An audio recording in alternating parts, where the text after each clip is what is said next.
Robinson. And again, a random draw was conducted before the event, and Mr. Evans will start with his 2-minute opening statement. Thank you. Hi, everyone. My name is Brian Evans, and I represent Ward 2 on Lakewood City Council. First off, another big thank you to the Chambers, the League of Women Voters, to Maria for another great event. And thank you for the Lakewood Public Library for hosting. Like everyone in this room, I love the city of Lakewood. I love its parks, its public spaces, its walkability, its schools, and its quirky small businesses and century homes. As a person with a background in planning, this is that kind of place I strive to help others create. Lakewood has given my family a lot, and I've spent years trying to repay that debt through service to the city on multiple civic boards, volunteering on our amazing nonprofits, and today in service representing my friends and neighbors in Ward 2. All that experience plus a day job as a consultant helping cities across the country enhance their branding and communications has allowed me to make an immediate impact in improving the lives of residents in my ward and across the city, and I hope to earn your vote to continue to do that work. I was appointed to council just a year ago, but got right to work. Making our streets safer for pedestrians and cyclists, celebrating our community of creatives by increasing the budget and scope of our public arts, and taking a keen interest in the new zoning code, which will set us up for success over the next 50 to 100 years. Lakewood is a unique community, and we have many advantages from our Great Lake to our unusual concentration of stores focused on the occult. We do a lot of things right, but we can and need to do more. We have to focus harder on affordability, both for new residents and for folks who already call Lakewood home, especially our seniors who are struggling to stay in their homes. We have to do more to enhance and celebrate our remarkable parks and public spaces, and we absolutely must make sure that no matter how they move around the city, people get to and where they need to go to and from and home safely. I look forward to talking with you all about all these issues tonight and earn your vote to continue serving Ward 2. Thank you. Thank you. Mr. Robinson. Thanks everybody for sticking with us on this long night. I want to thank the League of Women Voters, and I want to thank the Lakewood Chamber of Commerce. I also want to thank Brian for being here tonight and giving us the chance to talk about Lakewood's future. My name is Kyle V. Robinson, and I'm running for City Council in Ward 2. I've lived in Lakewood for nearly a decade, first as a renter and now as a homeowner. I attended Ohio Public Schools, earned a political science degree from Kent State University, and built a career as an attorney where I own and operate a continuing legal education company.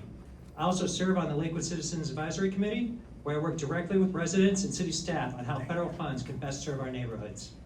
Those credentials matter, but what matters most is why I'm running. Lakewood has given me so much. Neighbors who showed up when I needed them, mentors who believed in me when I struggled, and a community that made me feel at home. Now I have the time, experience, and energy to give back in a real way and focus on what we can control right here at the local level. I believe Lakewood deserves a choice in their Ward 2 candidate. Lakewood is a city full of promise, but we face real challenges that deserve attention. Many longtime families and seniors are feeling the strain of rising property taxes, higher rent, and everyday costs. Our public schools are weighing tough decisions about the future. Small businesses are working hard to stay competitive, and residents want to feel safe and secure in every neighborhood. We need leadership that acts with urgency, making housing more affordable, strengthening our schools and local businesses, and ensuring every resident feels safe and supported. I will bring that urgency to City Council. I'll stay in close contact with every city department and the mayor's office so I can help residents get quick, clear answers. I'll hold monthly community meetings and share what we're doing, what can be done, and how we'll do it together. I believe in listening first, but also acting quickly. That's the kind of proactive, hands-on leadership I'll bring to City Council because Lakewood deserves nothing less. Thank you. Thank you. And now we will start with the questions. And Mr. Robinson, we will start with you.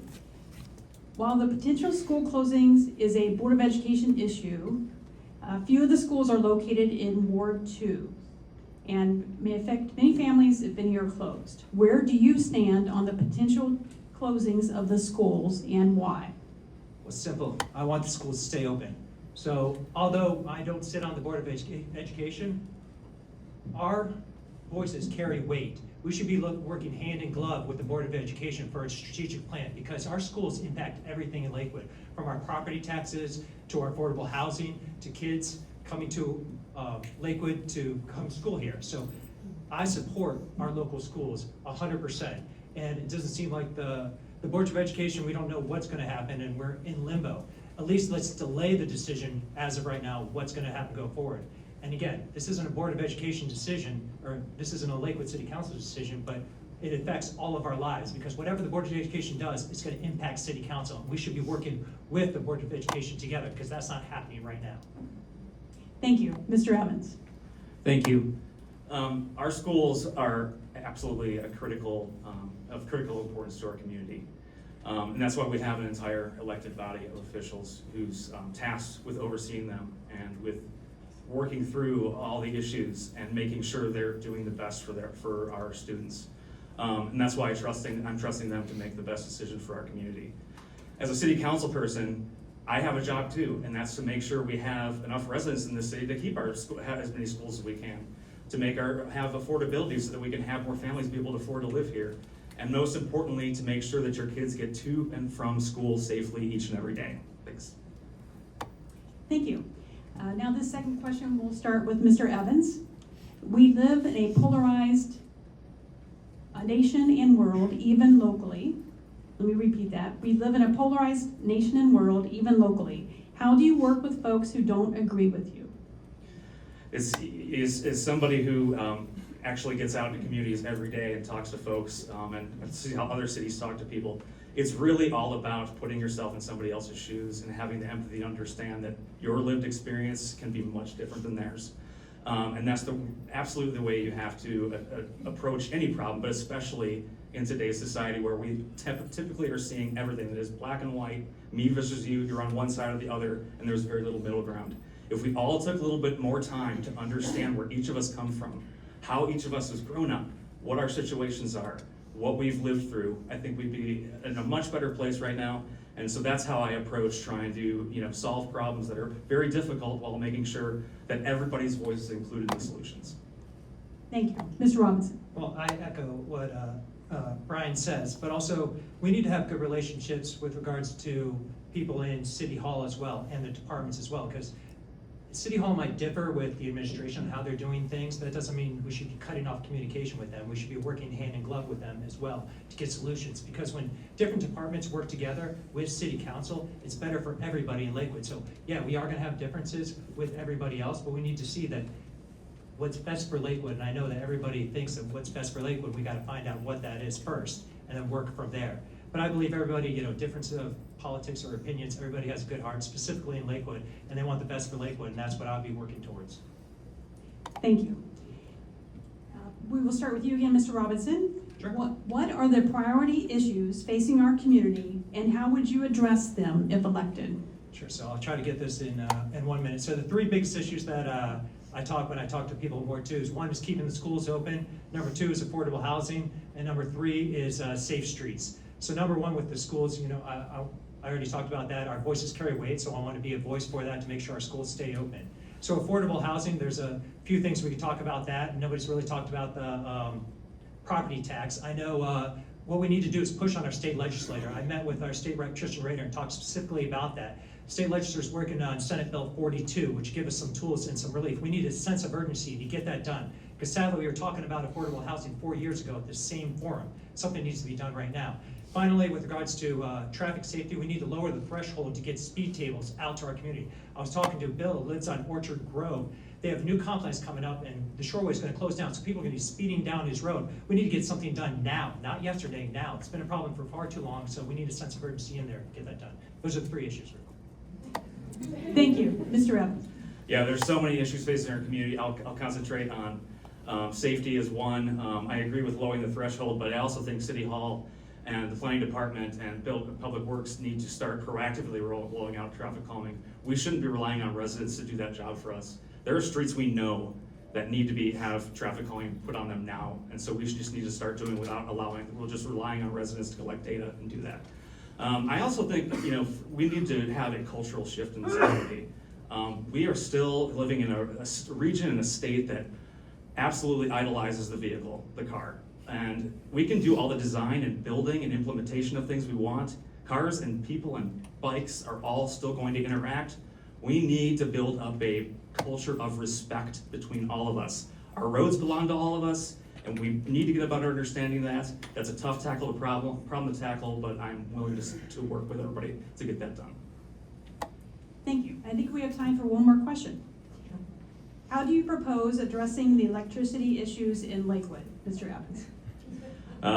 Boy, great one. I propose that all of us keep on fighting First Energy.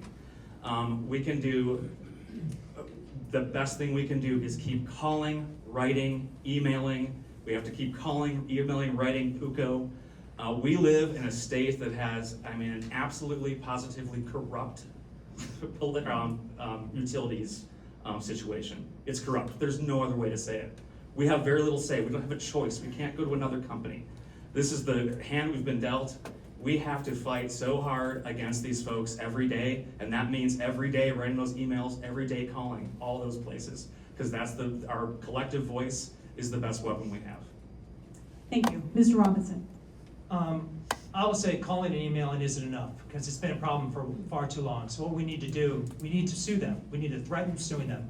Although I am an attorney, I don't specialize in this, but I know if they're negligent, they could be held liable. So they will not answer to anything else. We've been calling and emailing them all the time. I've talked to the folks on St. Charles. Their power wasn't out for just hours, it's days. These families are losing hundreds and hundreds of dollars of groceries. We need to at least send a threatening letter from our legal department to get something done. So that's what I would prioritize. We can't just throw our hands up and say, that's just the way it is. It's been the way too long. There is actually something we can do about that. We can take legal action against them, and I propose doing that. All right, thank you. And now it's time for closing statements. And since Mr. Evans went first, we'll have Mr. Robinson give his 2-minute closing. Thank you. I want to thank you again to the League of Women Voters and the Lakewood Chamber of Commerce for hosting tonight's forum and for creating space for open dialogue about the future of our city. I'm grateful for the opportunity to share my vision and to stand alongside others who care deeply about this community. Over the past several months, I've campaigned with urgency, energy, and heart. I've knocked on doors in every corner of Ward 2, had conversations on front porches and sidewalks, and listened, really listened to what matters to my neighbors. Those conversations have shaped my platform and deepened my commitment to serve. And if elected, I'll bring that same urgency and dedication to City Council every single day. I'm incredibly proud to have earned the endorsements of organizations that represent this diverse fabric of our city and region. The Cleveland Building and Construction Trades Council, the United Auto Workers CAP Council, the Fraternal Order of Police Lodge 25, the Cleveland American Middle East Organization, and the Black Women's PAC of Cleveland. Those aren't just names on a list. They represent working families, public safety professionals, and long-standing community leaders. Their support means they believe, as I do, in a stronger, more inclusive Lakewood, one where opportunity, safety, and dignity are not privileges but rights. I love this city. I felt firsthand the pride that comes with being part of a neighborhood that looks out for one another, and I've seen the pressures and challenges we face, from rising housing costs to infrastructure needs to protecting the character of our community in a time of rapid change. I'm running to fight for affordable housing, to keeping our schools open, safe and affordable housing, safe and walkable neighborhoods, and a city government that just doesn't hear you but acts. I want to ensure Lakewood remains not only a great place to live, but a place where everyone, regardless of income, background, and neighborhood, can thrive. I'm ready to get to work on day one. I ask for your vote, and I promise to bring transparency, accessibility, and determination to this role. Ward 2 deserves a representative who shows up, speaks out, and follows through. I'm ready to be that person. Ask for your vote on November 4th, or early. Voting starts on October 7th. Thank you. Mr. Evans. Thanks again for everybody who worked so hard to put this event on. And a big thank you to everyone here and folks who are going to be watching later. It's a big deal, and it's important for people to be involved, and an informed community is a strong community. I also want to thank the Cleveland Guardians for making my day tomorrow both much more challenging and more interesting. This is an amazing community, one that should be a model not just locally, but across the state and the country. We have all the right pieces to build a strong, dynamic city for the future, but we have to do things right. Openly hostile state and federal governments only make our jobs harder. We need experienced leadership that is ready to go after every opportunity while still addressing issues like affordability and our aging infrastructure. And we have to fight. We have to fight for the resources we need. We have to fight back against companies like First Energy who are not keeping up their end of the bargain. That's absolutely the nicest way I could say that, and it's also why I saved it for my close. We need to fight for our kids to have a bright future. I have 2 children. I want to build a city where they want to come back to, one that they'd consider raising a family in. Most importantly, on City Council, we have to listen. That's job one for me and all of my colleagues. Listening to my neighbors, getting to understand their needs and how City Hall can address them, and doing what I can every day to make their lives a little or hopefully a lot better. I hope to have earned your trust and your vote to continue to do my work for Ward 2. Thank you, and thank you again for being here. Thank you to both candidates. Can we please give them a round of applause?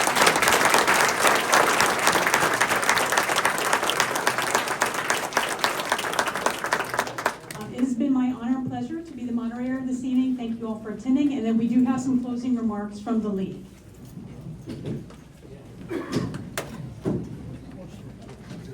Hello, everyone. I won't keep you long. My name is Candace Martin. I'm the treasurer of the Lakewood League, and I want to thank all of my friends at the league who volunteered to put on this event tonight, the people at the chamber who helped us, and also the library. We're so fortunate to have such a wonderful library, and they hosted this event tonight, so we're very gracious to them for doing that. Want to give another round of applause to all of the candidates. It takes a lot to run for public office.